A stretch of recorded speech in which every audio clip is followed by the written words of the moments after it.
साथियों, आज हम बात करते हैं माध्य की। एक अपने जो एग्ज़ाम होता है, लगभग हर एक जो एग्ज़ाम होते हैं, एग्ज़ाम में अपने अक्सर एक बात पूछते हैं, माध्य या माध्यिका या या बहुलक के बारे में पूछ लेते हैं। ठीक है, यानी इनका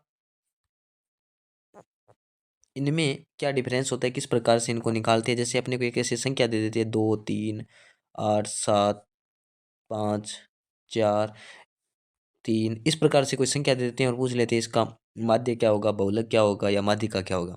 तो इनको आज अपने सीखते हैं, किस प्रकार से इसको ज्ञात करते हैं। बिल्कुल इस साधारण से तरीकों से अपने इसकी सीखने की कोशिश करते हैं।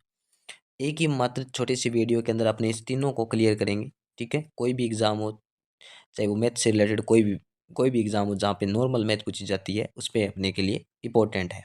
और क्लास जो 10th है उसके लिए भी इम्पोर्टेंट है। ठीक है, बात करते हैं अपने बात करते हैं सबसे पहले माध्य की। और माध्य के लिए अपने पास में एक कोई संख्या लिखी पड़ी है।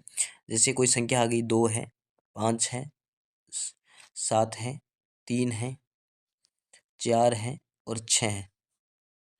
इस प्रकार से कुल मिला के अपने पास में एक ऐसी संख्या होगी। देखो, माध्य का सामान्य भाषा में अर्थ होता है औसत। आप इसे औसत भी बोल सकते हैं या माध्य। माध्य को अपने एक्स बार से लिखते हैं, एक्स बार से।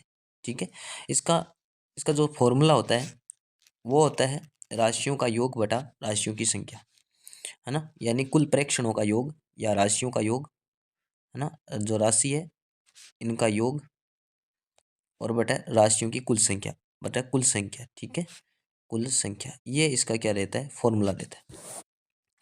अब अपने बात करते हैं राशियों का योग, यानी जितनी भी राशियां उन सभी का योग कर दो। 2+5+7+3+4 और +6। और नीचे कितनी संख्या है, 1, 2, 3, 4, 5 और 6। 6 संख्याएं होगी तो नीचे 6 आ जाएगा। आप इन सभी को योग कर सकते हो। ठीक है, इनका सभी का योग कर दो। योग देखेंगे तो 6 और 4 10, 10 10 20, 25 26 27, 27/6। ठीक है, अब इसको भाग लगा के काट दो। 6 चौके 24 पॉइंट और 3 0 6 5 30, यानी 4.5%। 4.5, ठीक है, 4.5, 4.5 ये क्या आ जाएगा, अपना माध्य आ जाएगा। सबसे आसान तरीका है माध्य निकालने का। आगे बात करते हैं अपने माध्यिका की। बात करें माध्यिका की तो इसको ज्ञात करने के लिए अपने पास में माध्यिका के लिए भी अपने पास में, जैसे मैंने लिख लिया 2, 5, 7, वो सेम का सेम क्वेश्चन ले लेता हूँ। 3 क्वेश्चन कैसा भी हो, 4, 6 और 2। ठीक है, और एक और दे देता हूँ लास्ट में, 8। ठीक है, ये अपने पास में एक क्वेश्चन है माध्यिका का। अब इसको सॉल्व करते हैं। देखो, सॉल्व करने के लिए क्या करना है, सबसे पहले इसे आरोही क्रम में लिखना है, आरोही क्रम में। ठीक है, आरोही क्रम का मतलब होता है आप सबसे पहले छोटे से छोटा, सबसे कम क्या है, इधर 2 है, आपने 2 लिखा। 2 के बाद में एक दुआ और आ जाएगा, एक 2 ये हो गया, ये 2 हो गया। उसके बाद में उससे बड़ी संख्या 3 है, 3 हो जाएगी। उसके बाद में 4 है बड़ी संख्या, 4 हो जाएगी। उसके बाद में 5 संख्या है बड़ी, उसके बाद में 6 है और उसके बाद में 7 और उसके बाद में 8 है। देखो, माध्यिका निकालने के लिए जितनी भी संख्या हो जाए, अब देखो जितने भी गिनो जो बीच में आ रहा है, यदि संख्या 3 और 3 6 2 8 है तो बीच में कोई आएगा नहीं। 3 इधर छोड़ देते, 3 इधर छोड़ देते, बीच में क्या है, 4 और 5 आए। आप क्या करो, इन 4 + 5 दोनों का योग करो और इसमें 2 का भाग दे दो। 5 4 9, 9/2 यानी 4.5। ये क्या आ गया, माध्यिका आ गई। ठीक है, माध्यिका ये आ गई। यदि कई बार क्या होता है, कई बार जो प्रश्न होता है, कई बार आसान भाषा में दिया हो, जैसे बात करते हैं अपने कई बार यदि डायरेक्ट इस प्रकार से सम संख्या विषम संख्या में दिया हो, जैसे इसको आप पहले आरोही क्रम में लिखो, 2 3 4 और 5 और 8।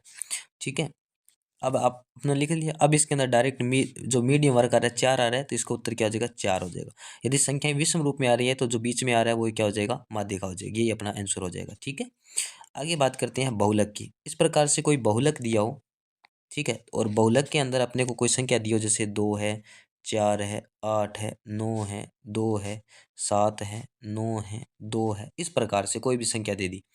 ठीक है, तो ये इतनी बड़ी कोई संख्या दे रखी है, तो बहुलक का अर्थ है जो संख्या सबसे ज़्यादा बार आई हो। जैसे दो, दो सबसे ज़्यादा बार आए, 3 बार आए, तो दो ही क्या हो जाएगा, इस प्रश्न का क्या हो जाएगा, बहुलक हो जाएगा। जो संख्या सबसे ज़्यादा बार आएगी वो क्या होगा, उस क्वेश्चन का क्या होगा, बहुलक होगा। तो ये जानकारी अच्छी लगेगी। मिलते हैं एक नेक्स्ट वीडियो में। धन्यवाद।